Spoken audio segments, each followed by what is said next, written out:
My family destroyed the model rocket my son spent 5 months building, so I canceled the $18,000 beach house I'd rented for all of them. My son Caleb turned 10 last month. He's a quiet kid, and since January he'd been building a 2-stage model rocket in the garage with me, sanding fins, painting it, redoing the nose cone 4 times because it wasn't straight enough. He named it after my dad. The plan was to launch it at the field the morning after his party, and he'd been counting down the days on the calendar in his room. He carried it into the living room that afternoon to show everyone, holding it flat across both palms like it was made of glass. He was so proud he could barely get the words out. He explained the 2 stages to my aunt, and I watched him light up. My brother Wade took it out of his hands to get a better look, held it over his head, and did a whole bit about how it would never fly. He tossed it up an inch or two, missed it coming down, and it hit the tile. The body tube split down the middle. One fin snapped clean off and skidded under the couch. The nose cone he'd redone 4 times cracked at the seam. 5 months of Saturdays on the floor in 3 pieces. Wade said, "Whoops," he wasn't even a little sorry. Then he said, "It's cardboard and glue, buddy. Relax." My mother chimed in that it was good for Caleb, that he'd been obsessed with that thing all spring and needed to learn nothing lasts forever. My sister-in-law filmed the whole thing,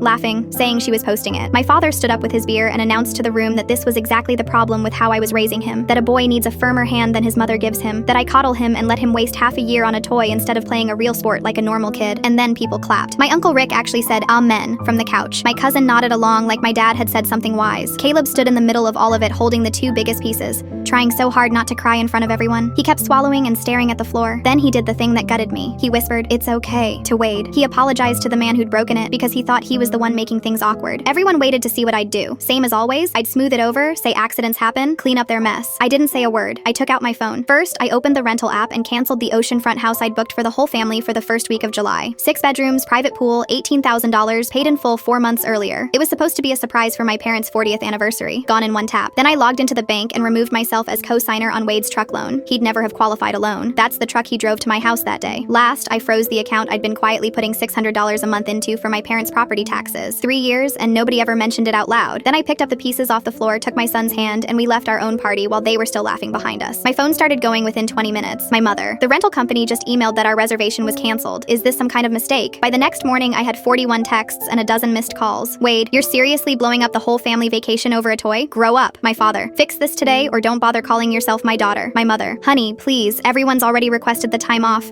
We can buy Caleb another kit. They're what, $30? But my favorite was from Uncle Rick, the one who'd said amen loudest. Hey, since the house fell through, any chance you could cover my flights in a hotel instead? I already told work I'd be off that week, and this really messes up my schedule. I didn't answer any of them. That afternoon, Caleb and I drove to the hobby shop and bought 2 kits, one for him and one for me. He asked in the car if I was mad at him. I pulled into a parking lot to tell him no. We're building them side by side in the garage now, and this time he's the one teaching me. He picked the paint scheme himself, orange and white, and he's putting my dad's name on his again. We launched them in 2 weeks. Nobody in my family knows about it, and that's the part he seems happiest about.